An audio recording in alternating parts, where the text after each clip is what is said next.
Welcome to Monday's edition of COVID-19. We're starting the work week with the daily tally on the 300 level for the first time since late March.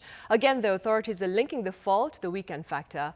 Meanwhile, global leaders have pledged greater commitment to fight this pandemic and others in the future. And speaking of that, our Kwon-Soa starts us off with the pandemic updates.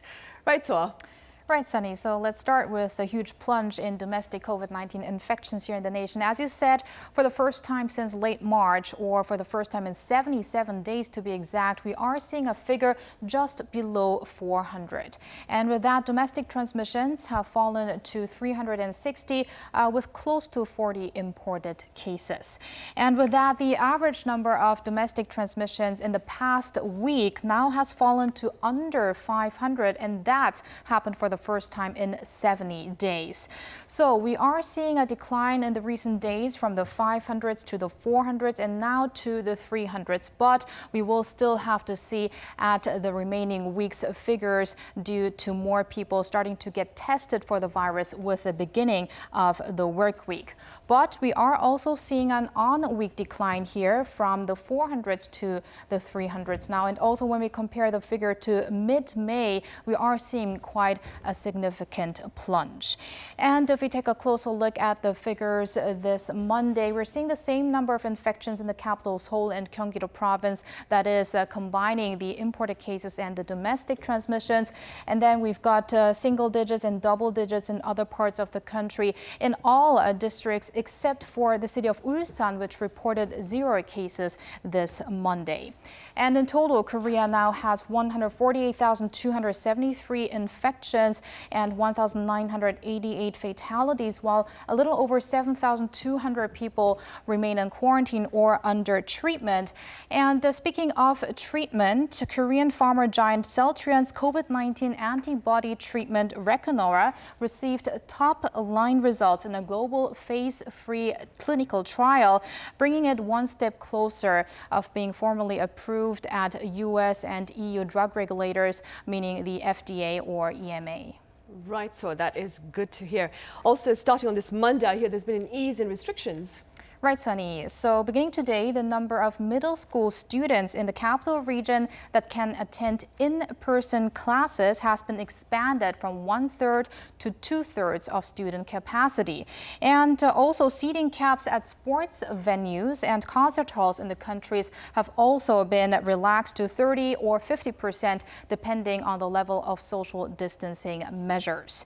And starting July, people that have been fully vaccinated abroad and are returning to the country here are going to be exempt from the 2-week isolation period. Here's more on that by Prime Minister Kim Boo-kyum during an announcement on Sunday.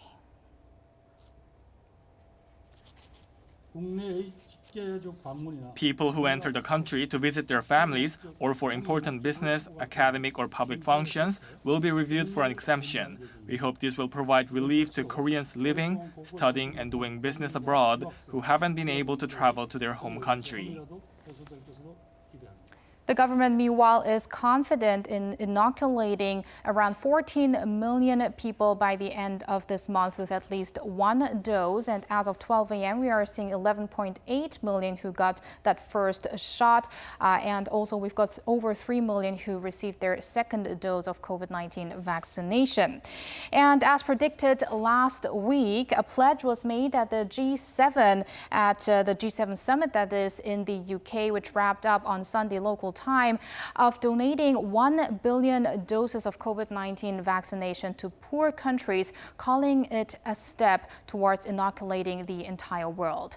Let's also take a look at the global figures now. We've got the US with a lot of improvement in daily infections, as now around 2% of COVID-19 tests come out positive. But in the UK, there are still concerns over the Indian variant, with around 7,000 infections reported in the past days. And the total number of cases around the world stands at 176.7 million. Those are the updates I have for now. I'll see you back after the government briefing. Sunny? All right, so thank you for that.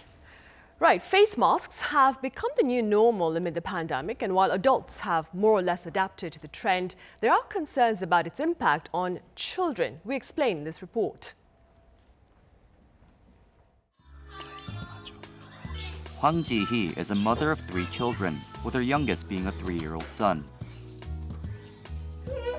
Her youngest child has been slow to speak, especially when compared to his older siblings. 아빠, 엄마, 형아, 형아. 좀 유튜브 보는 시간이 확실히 많이 늘었고 그것 때문에 막내가 4살인데 아직 말을 아빠, 엄마 정도밖에 못해가지고 혹시 그런 점들 때문에 또 말이 더 늦는 건 아닌가 걱정스럽기도 하고요. Many other parents are echoing the same concern, and a recent survey has shown that more than 7 out of 10 daycare instructors in Korea are reporting delayed speech and other language development issues in children, with face masks being the main culprit. 청각뿐만 아니라 이제 시각적으로 입모양을 관찰하면서 언어를 습득하게 되는데 입모양을 볼 수가 없게 되니까 언어 발달 지연이 오게 되고요. 표정 등 비언어적 상호작용을 통해서 이제 표현을 할 수 없게 되니까 사회적 상호작용에 어려움을 겪는 아동들이 늘어나게 되었습니다. According to one expert in the US, infants begin to read people's lips at around 8 months old, a time which could be pivotal in their future language development. A number of studies have now looked at this and have found that those babies who lip read by 8 and 10 months of age, for example, by the time they're 18 months of age, when they begin to produce their first words, those who lip read more actually turn out to have better language skills. The use of face coverings has created a serious communication gap, forcing many instructors to use exaggerated body languages when teaching their pupils.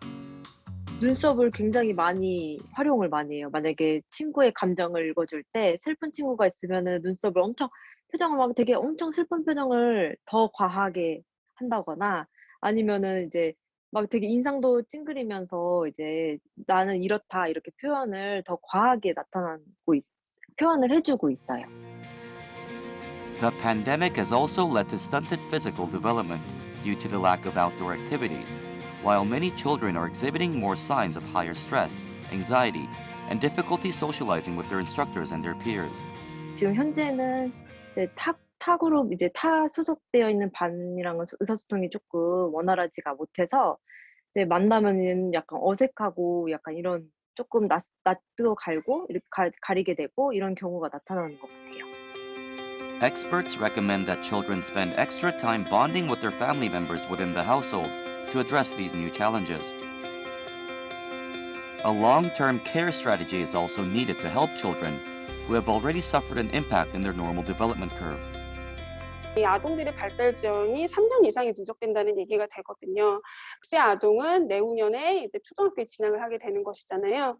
그러면 초등학교 1학년에 진학했을 때 발달 격차 및 수준을 좀 고려해서 교육과정의 양을 좀 핵심 성취 기준 위주로 진행을 하거나 난도와 속도를 좀 조절하는 등 세심한 관리와 도움 제공이 필요할 것이라고 생각합니다. More research and public awareness will be needed to tackle the long-term effects of learning challenges in children brought on by the COVID-19 pandemic.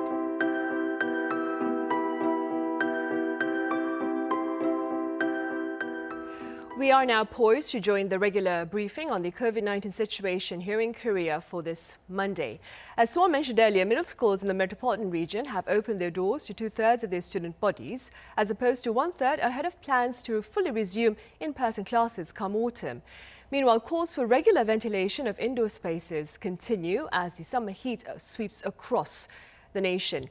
Let's now take a look at the incentives for those who have received at least one dose of the COVID-19 vaccine and have witnessed the passing of at least 2 weeks. Now, these individuals, that is, are excluded from the cap of 8 people for family gatherings. This means any family member who has received at least one dose at least 2 weeks prior will be exempted from the head count of 8 people for family events. Secondly, access to senior welfare and activity centres is allowed. Also for those fully vaccinated, recreational programs such as singing classes is permitted, as is the sharing of meals. And in-person visits to nursing homes is possible if one party is fully vaccinated. However, at nursing homes where the vaccination rate for the first dose stands at below 75%, a negative PCR test will also be required. Prior reservations are necessary and no eating nor drinking is allowed during these face-to-face meetings at nursing homes. What's more, face masks remain mandatory. Meanwhile, those fully vaccinated and working at high-risk facilities, such as nursing homes, will be exempted also from the regular mandatory screening requirement, which reportedly takes place at least once a week. Other incentives include entrance discounts or even fee waivers at concert halls and national parks. And come July, those who have received the first dose can go mask-free when outdoors. The briefing is yet to start, so let's now take a look at the possible discomforts after COVID-19 vaccination. Common side effects include pain at the injection site, fatigue and headaches. So with regard to ways to minimize discomfort, here are a few natural remedies. Try applying a cold cloth or pack on the injection site, or try gently moving your vaccinated arm to stimulate blood flow to disperse the local area of inflammation. For those suffering from fatigue, get some rest, while for fever, drink plenty of water. If you need to take a painkiller, doctors recommend medication that includes acetaminophen. Thirdly, should your discomfort worsen, be sure to dial 119 for guidance. Now, we continue to wait for the briefing to begin, so here now are the social distancing guidelines in place nationwide until the 4th of July. Level 2 measures for the Greater Seoul area, as well as a few other regions, including Jeju Island. The rest of the country faces level 1.5 social distancing. The ban on gatherings remains in place, with 5 or more people not permitted to meet for social purposes, but with exceptions for immediate family members and those vaccinated, as mentioned earlier. Also, businesses including movie theatres, internet cafes, video game arcades, cram schools, amusement parks, as well as retail stores face no limit on operation hours. Meanwhile, restaurants, cafes, indoor gyms, singing rooms, party venues and indoor standing concert places can be open until 10 p.m. under level 2. Also, nightlife entertainment establishments, including clubs, bars, have been shut. Movie theatres and performance halls have to leave one seat empty between patrons or parties. Sports stadiums under level 2 can now host 30% of their capacity, while those under level 1.5 can host 50%. The attendance cap on weddings and funerals stands at 99 in the metropolitan region and 499 in the rest of the nation. Places of worship are to abide by 20% capacity here in the metropolitan region for regular sermons and a 30% capacity elsewhere. Other religious activities such as Bible study, choir practice, meal sharing and lodging remain banned nationwide. The briefing has yet to start, so I now have our Kwon here in the studio with me to tell us a bit about the ease in restrictions starting from July, is it? Yes, well, we have some easings of that are beginning today before we have that big revision of social distancing measures or the social distancing system in July. So before that, there are some cities in the country that have kicked off their pilot programs. And also here in the capital region, even, as I mentioned earlier, more middle school students can go to in-person classes beginning today. But what we're expecting in July is, as you said, is from the current 5-tier social distancing system, we are expected to turn to a 4-tier system, which will probably make the measures a little more simplified and easier to follow. And I was also going to ask you about the ease in restrictions with regard to vaccinated individuals arriving here in the country. Usually we have that self-isolation period of 2 weeks when people enter the country, but now if people are fully vaccinated abroad, they will be exempt from that period. But there are some exceptions when it comes to countries that have variant cases abroad. Yes. I see. And as you were saying, middle schools starting today have opened their classes, well, in-person classes, that is, to 2/3 of their student capacity instead of a third. Yeah, and that's the plan of the government to get all students back to in-person classes in the second semester, and that because there have been really strict measures, strict quarantine and social distancing measures at schools. So the numbers, the recent figures are also showing some declines. So health authorities and also education authorities are thinking it is safe for more students to get back to in-person classes. Right, I see. All right, well, the briefing's about to start, so we'll come back to you afterwards now.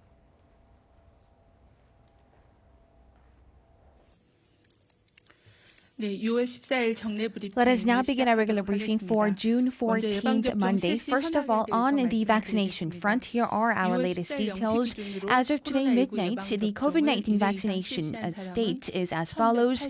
We have over 11,830,381 people who have received at least one dose, and this is about 23% of the total population. And here in South Korea, 5.9% of the total population, or a little over 3 million, have been fully inoculated. And also, as for those above the age of 70, we have about 74% inoculation rate, and those above the age of 60, we have about 56.6%, and they are right now undergoing the inoculation process right now. And we are seeing an continuous increase in the first dose inoculations for these age group. And also, starting from the recent days, we also have been rolling out the vaccines to those between the age of 60 and to 74. And right now we have about 5 million people who have received their doses. And this week also we have many more people who will be receiving these doses. And as for the first dose, inoculations for those in the age group of 60, they will be completed on the 19th. And we also have more than 8 million doses of the AstraZeneca vaccines to be delivered fully here in South Korea. And we also have about 360,000 people who have been over the limit of our booking process for the AstraZeneca vaccines. And to this end, we will make sure that those who have been overbooked for the AstraZeneca vaccines, we will be utilizing our surplus vaccines until the 19th of June. However, depending on the conditions by regions and hospitals, there could be some cases where people could not receive their doses, but we will make sure definitely that they can receive their vaccines by the end of July. So we will be giving out the details and guidelines on an individual basis within this week, and we will be fully prepared.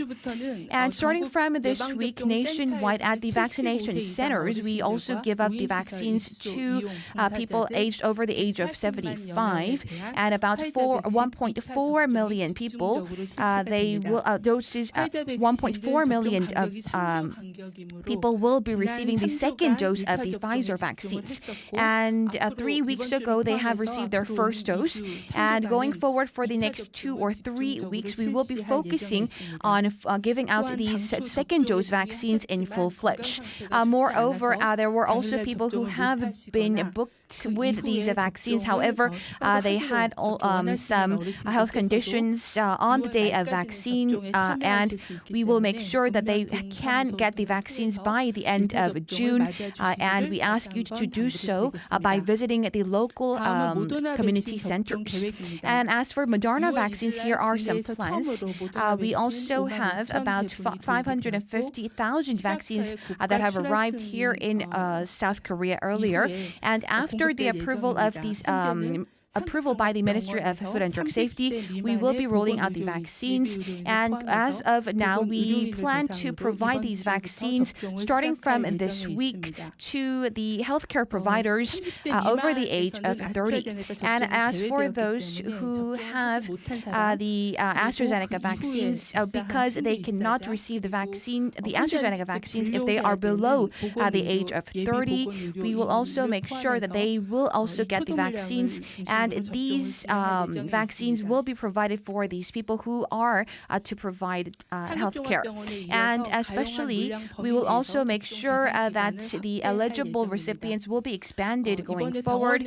And at hospitals, we also have full cooperation with the Korea Hospital Medical Association. We thank you for that. And starting from today, we are utilizing our Navy vessels. They are being mobilized to inoculate about our people who are living on remote islands. And we are utilizing the Navy vessels. And this is the first time that we are utilizing this process. And we are cooperating fully with the Navy personnel and also together with healthcare providers. And we are also visiting 25 5 regions, and we are providing the Janssen vaccines, which is a single-dose vaccine right now.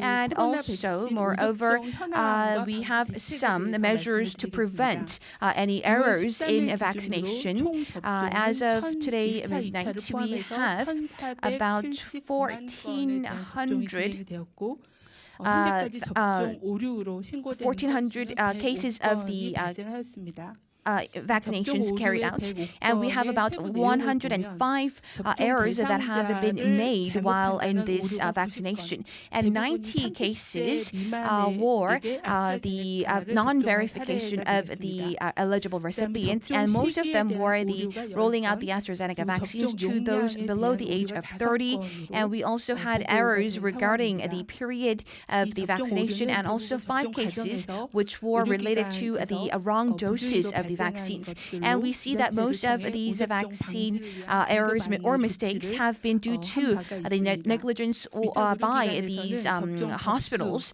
And to this end, we will make sure that at hospitals and vaccination centers, they need to double check the eligible recipients and doses, as well as the period of inoculation.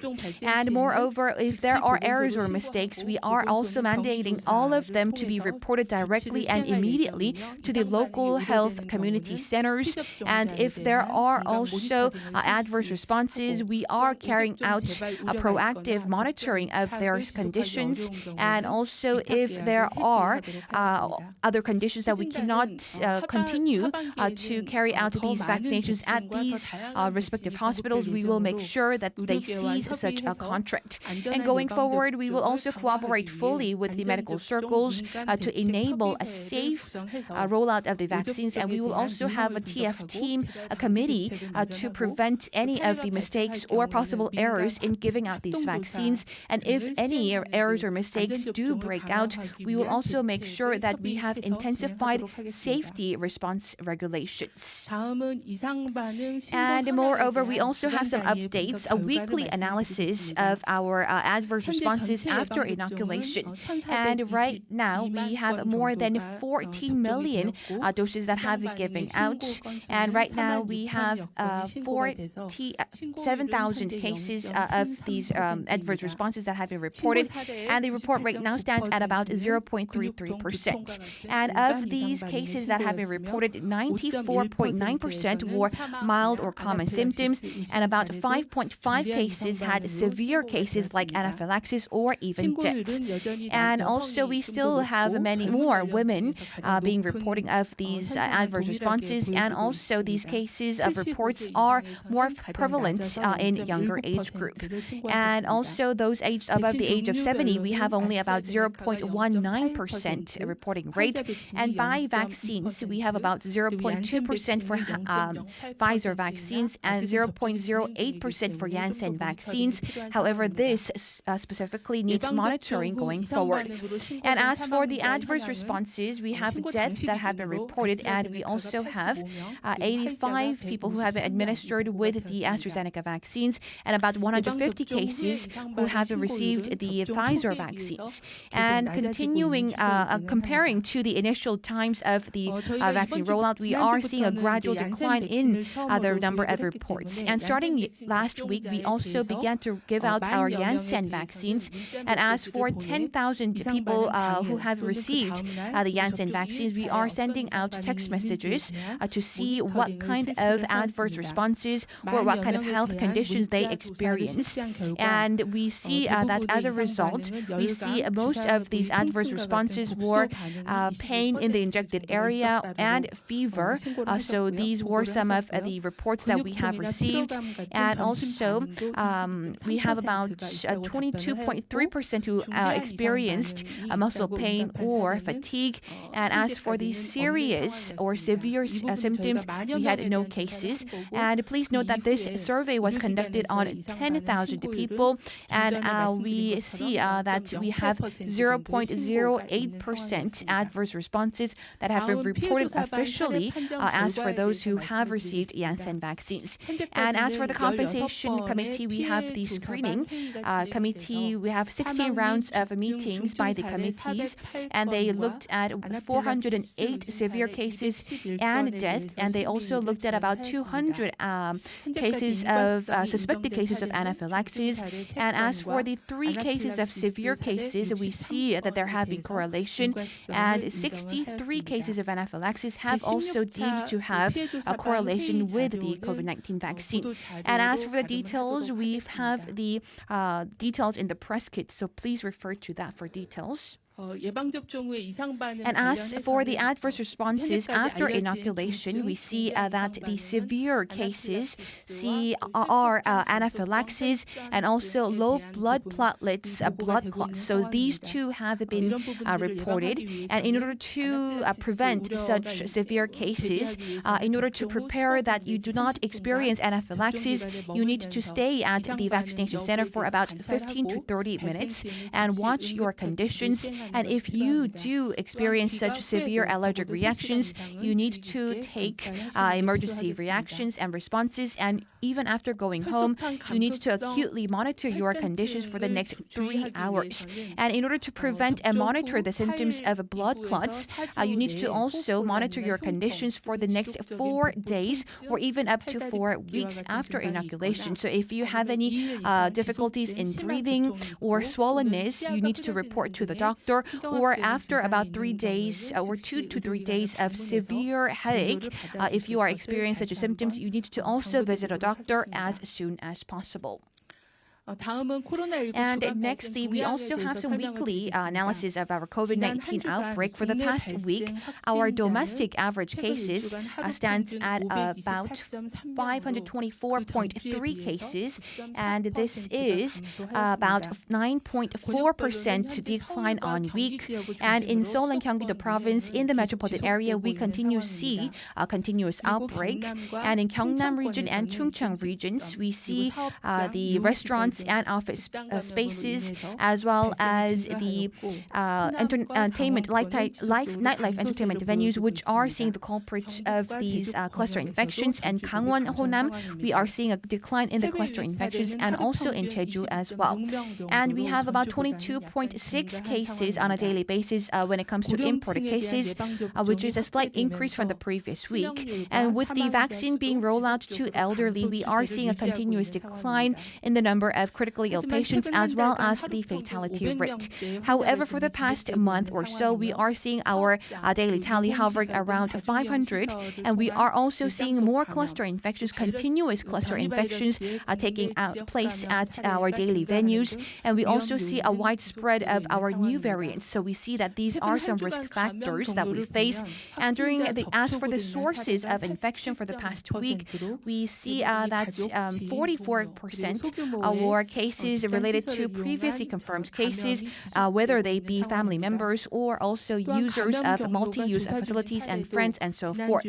And for the past week, we also have about 28% of these unidentified sources of infections, and this is why we cannot let our guards down as of yet. And as for the major risk factors and our responses here are as follows. As mentioned before, we are seeing continued spread of the virus through the contact with previously confirmed cases, and there are also cluster infections and local community transmissions through multi-use facilities and other day-to-day venues, including office spaces and so forth.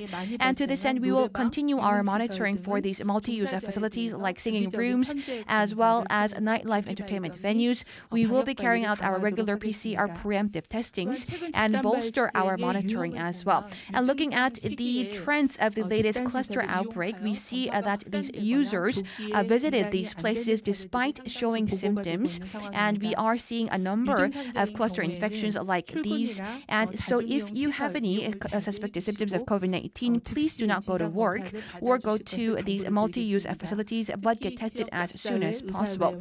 And moreover, cooperation with the local pharmacies and also local doctors, we are also intensifying the guidance of having the patients to get tested for COVID-19. And at the silver facilities and welfare facilities, we are resuming the operation lately. And starting from this week, we have been expanding the number of student capacity at schools, at middle schools, Meister schools, and so forth.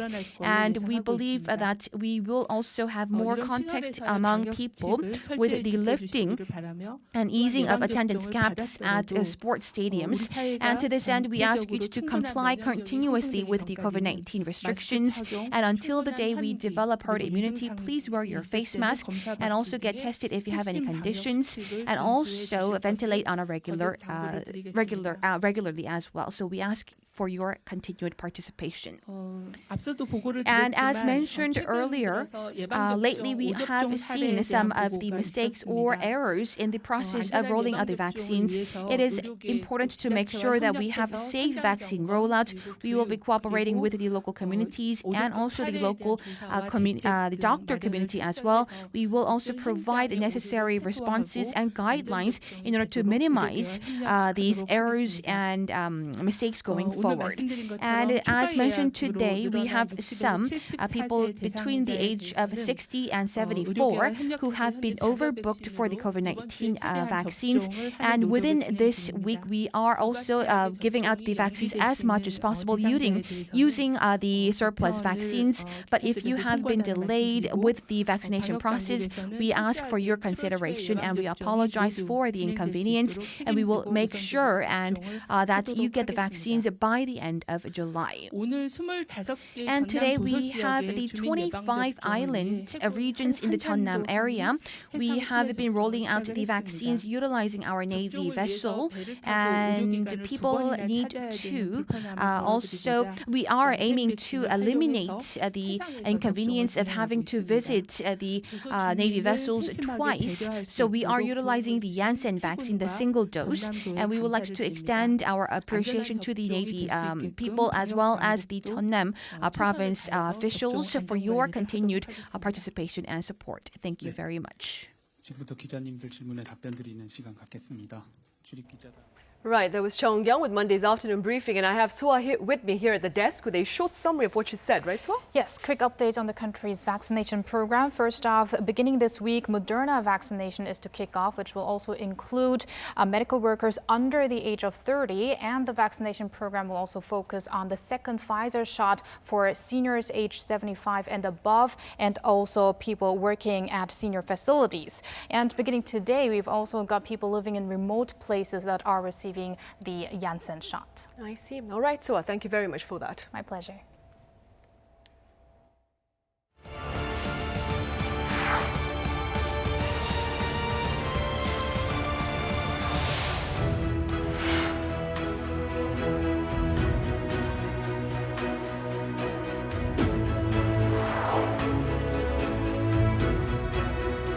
I'm very pleased to announce that this weekend leaders have pledged over 1 billion doses, either directly or through funding to COVAX.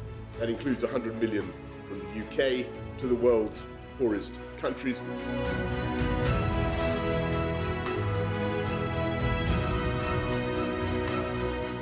G7 정상회의에 우리나라가 2년 연속 초청된 것은 우리의 국제적 위상이 G7 국가들의 버금은 가는 수준으로 높아졌다는 것을 의미합니다.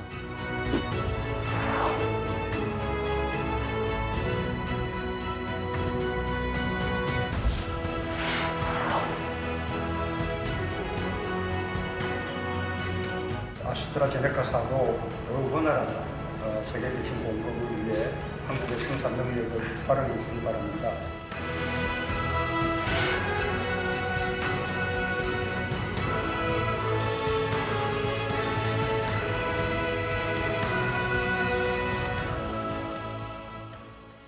Curtains went down this past weekend on the first multilateral in-person summit amid the pandemic. Global leaders who had gathered in the UK pledged greater collaboration and commitment to the global well-being effort. I have Professor Min Jung-hoon from the Korea National Diplomatic Academy here in the studio. Welcome back, Professor Min. My pleasure. And I also have Dr. David Kwak from Soonchunang University Hospital. Good to see you again, Dr. Kwak. Good afternoon. Professor Min, has the recent G7 summit ushered in the resumption of face-to-face diplomacy? Well, basically, I think so.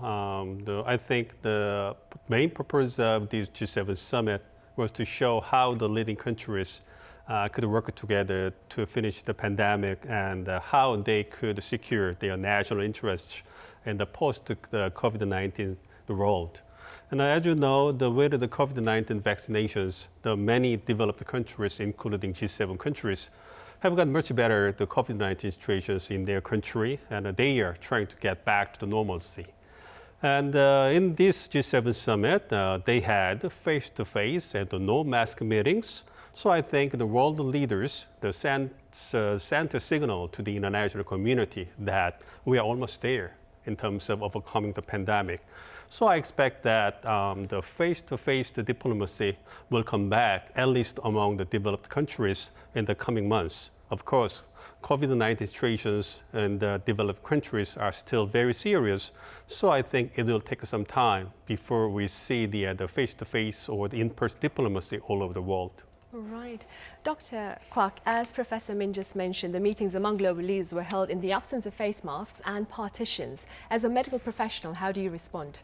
Well, it was very symbolic in the sense that these greatly leading countries gathered all together in massive numbers without any fast and having in-face meetings. It's very symbolic that at least for the parts of developed countries, really they're having the mitigation of the virus in great numbers, and also the fact that we might be hopefully seeing a similar fashion happen to a lot of the needy countries and developing countries as well. More importantly, I think the important part about the G7 summit that took place is the fact that they gathered to agree upon declaration of getting ready or having the readiness to fight future possible pandemics, and also the fact that they dedicated the donations of 1 billion shots to the needing countries. So yes, it's very symbolic gestures by all these participating countries, and it clearly shows the status at which the global is fighting against the pandemic, that we are sort of coming to an easier state of the pandemic. Right. Professor Min, as Dr. Kwak mentioned, there was a pledge for vaccine support to developing countries, also made by President Moon Jae-in, who pledged $200 million in aid to ensure COVID-19 vaccines for developing nations. What are your thoughts on this pledge? Well, as you mentioned, at this G7 summit, President Moon showed plans of how South Korea would help the developing world secure the COVID-19 vaccines. And I think such plans were well received by the leaders in the summit. And personally, I think it clearly shows that the international community perceives South Korea as a responsible stakeholder or one of the major player of the international community. And it expects South Korea to play a more active role in resolving global problems like COVID-19 as the responsible global leading country. And as you know, South Korea has got advanced technologies and production capabilities to produce the COVID-19 vaccines and other vital medical supplies. So I think South Korea's plans to commit itself to being a global the vaccine production hub can contribute to enhancing South Korea's image as the responsible stakeholder. Meanwhile, considering that our future pretty much depends on cutting-edge technologies and high-tech industries, establishing our image as a reliable the technology provider can go well with our national interests. Right. And Dr. Kwak, you mentioned the 1 billion doses pledge to developing countries. What are your thoughts on the timing and on the size of this pledge? Because the World Health Body claims that 11 billion doses are necessary to halt the pandemic. What you just mentioned is actually quite correct. It's a great dedication by all these leading countries that they have decided to come up with at least 1 billion doses to cover the global needs of the vaccination. But as you mentioned, just looking at today's number, we have vaccinated roughly about slightly less than 500 million people all around the world. that covers approximately slightly less than, once again, 6.5% of the population. Considering we have to, in our original calculation, we have to cover about 60 or above percentage of the global population. Roughly speaking, we would have to come up with 11 billion worth of shots or even more. But still, 1 billion still is a huge number, and it's a great beginning, in a sense, to help these other developing countries to also protect their own populations as well. And also, realistically speaking, if we start to cover these needing countries, it also means that the developed countries have probably already vaccinated their own population in great numbers. We can already figure that the UK and the US has already inoculated their own population 50% or above. We're hopefully getting there sometime soon. So in that sense, I think by the time that they come up with 1 billion shots, it'll also be much larger in a sense that the numbers that are provided to needing countries would not be needed by the already developed countries. Right. And back on the diplomatic front, Professor Min, this particular summit also offered President Moon Jae-in the opportunity to engage in one-on-ones with his global counterparts. Could you tell us a bit more about these one-on-ones? Well, because I want to say that we need to think about what is happening in the world of politics now. The most of all, U.S.-China strategic competition has been intensified, and the Biden administration is trying to mobilize the Democratic allies and partners to maintain the advantage over China, mainly in cutting-edge technologies and high-tech industries. And South Korea is an important U.S. partner because it has got cutting-edge technologies and production capabilities. And it is also the successful democratic country in the world. So as you remember, in the ROK-US summit last month, the two countries, the leaders affirmed that they would closely work together in these fields. And I think the major players like Germany, England, and Australia fully recognize such situations. And they also wanted to work closely together with South Korea in these fields. And of course, working together with these important players also contributes to enhancing South Korea's national interests. I think so it should be mutually beneficial for both countries, South Korea and the major players. So I think it is necessary for South Korea to have more various types of cooperations, like the bilateral, unilateral, and multilateral cooperations with these important major players.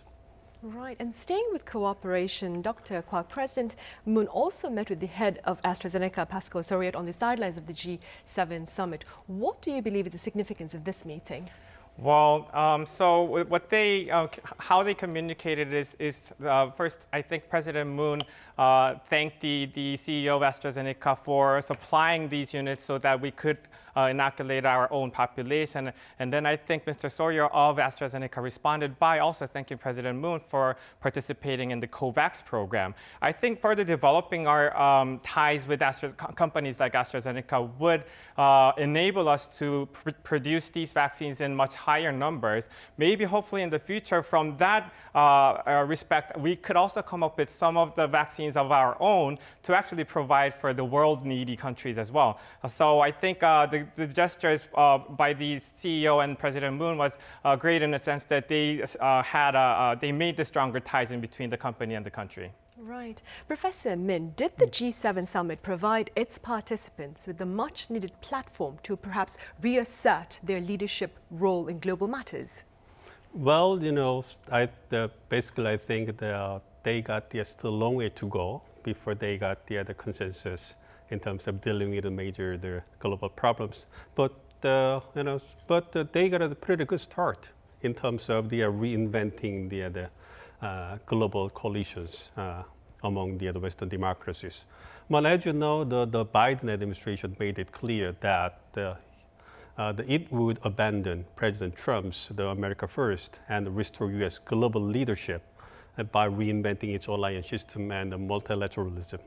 And I think this G7 summit was a good opportunity to examine whether America is coming back as a global leader. And interestingly, in the interview, not by the President Biden, but the President Macron, he answered that America is back. It's a very interesting moment in the summit.